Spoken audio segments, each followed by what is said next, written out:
Hello Papercrafters, welcome to another Design with Joe video. I'm Joanne Rogers, a Stampin' Up! Demonstrator in Central Alberta, Canada, and I've been designing with you in mind since 1999. Today I want to show you how to nest framelits so that you can make really quick cards that are really effective. The card that we're going to be making is this little hello card, and really it's very simple, very few supplies for it, and when you open it up, the hello is actually inside and you've created your frame on the outside. So let's get started. So we're using the Varied Vases photopolymer stamp set. This was new in the annual catalog and it is one of my favorite sets. It has 34 different stamps in it, and you can create all kinds of different looks with it with these beautiful vases here. We are going to use the hello, this solid little whimsical flower, and then the frame around the flower as well. The supplies that you're going to need your layering squares framelits.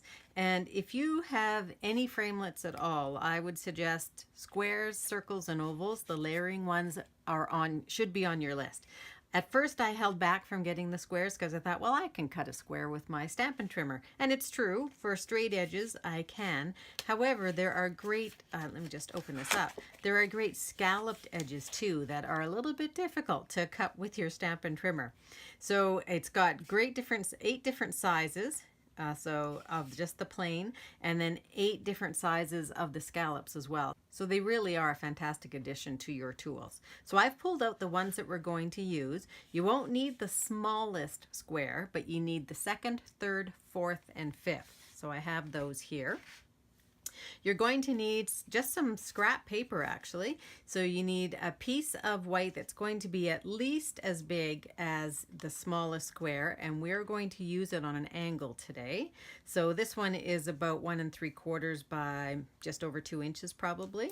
A piece of black, and this one it doesn't matter, you just on the angle thing, we just need it to fit the largest framelit. So I think that this is, let me just pull out my ruler, this is 2.5. So if you had a piece that was 2.5 by 5, you would be doing great.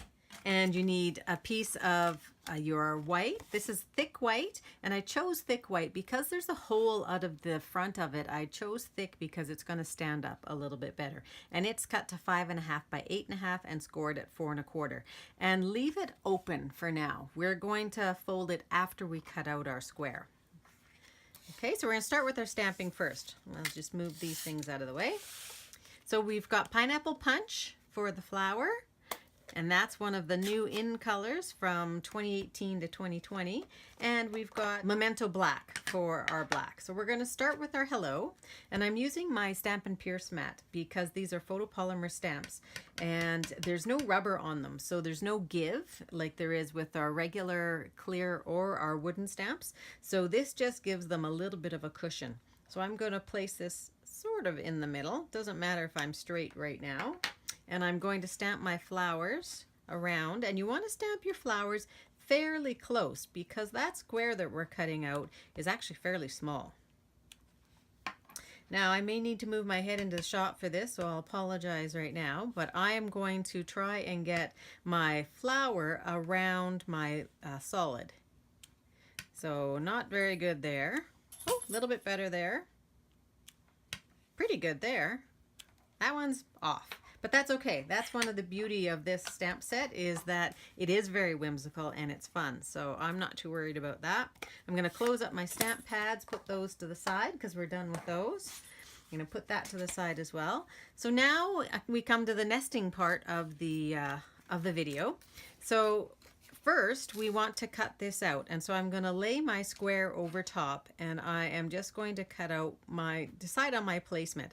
So I want my hello to go off a little bit to the right.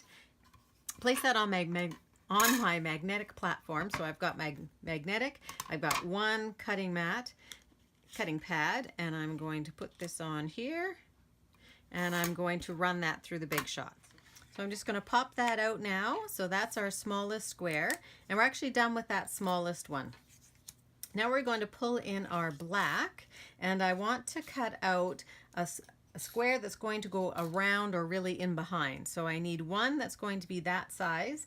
And now this is where the nesting is. So you want to make sure that you have your cutting side down. I've got my largest one. I'm going to place that down, and I'm going to place the next size. Whoops, that's the smallest one. Place my next size directly inside. And that's what's so great about these, is they fit perfectly. So now I'm going to take this and I'm going to run it through the Big Shot. So here's our pieces. I've cut them. So I'm going to pop that one out, and I'm going to pop this one out as well. We're done with that black. And so this is a piece that you can use for something else. So set that aside. And then when you pull this guy off, what you're going to have is a perfect sized frame. So I've got my frame. I'm going to go ahead and put my hello on top of the smallest square.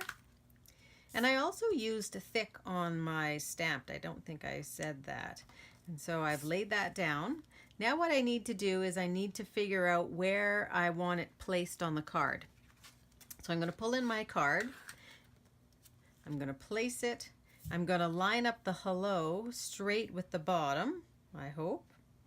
And now what I'm going to do is, I don't want the largest, because the largest is not going to, if I'm going to look at it here, this is the frame that I have built. So I need to cut out inside that frame for the cutout on the front of the card. And that's not my largest one, that's my second largest one. So I'm going to place that around my hello. And I'm going to run that through the Big Shot as well. There we go. So I pulled this off. I've got my cutout. Now you could have just gone with a plain square like this, but I actually quite like the look of having something a little bit on a diagonal. So that's a personal choice. So now what I'm going to do is I'm going to glue down this guy here. He's just going to glue right on top, and I'm going to use my my sponge and my silicone mat. So here's my silicone mat, and this technique is one that's been around for a little while now, but it is a really quick way to get glue on the back of anything that's a little bit detailed.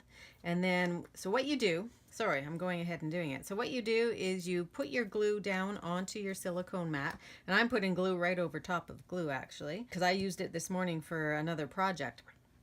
I'm going to need another sponge fairly soon, because these do get to the point where they're just a little bit too sticky. So I've turned over my frame. I'm going to dab on some glue, and then I'm going to dab it all over the back of that frame. And you want to try and be careful not to move around that frame, because if you move it into the glue where you're dabbing it, you're going to have glue on the front, and we don't want glue on the front. So I've got my frame, it's got glue on the back, just get a few of those particles out of there, and now I'm going to place it straight down on top of the frame, trying not to get any white showings. Oh, there we go. Got a tiny bit of white, so I'm just going to pull it aside. I'm going to just wipe off a little bit of that glue, which is dried.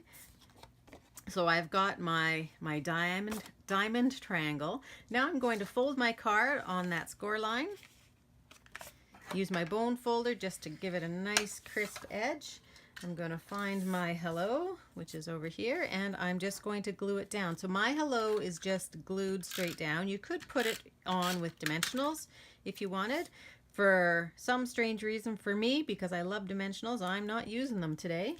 And the last thing I'm going to do is put on one large rhinestone with my paper piercing tool, just for a little bit of effect over here. So there's your card, all done. So thanks very much for joining me. I hope you enjoy this project. If you do, please consider liking it below, as well as subscribing to my YouTube channel.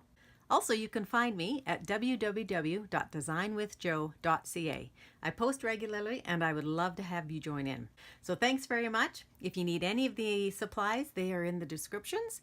Have a great paper crafting day.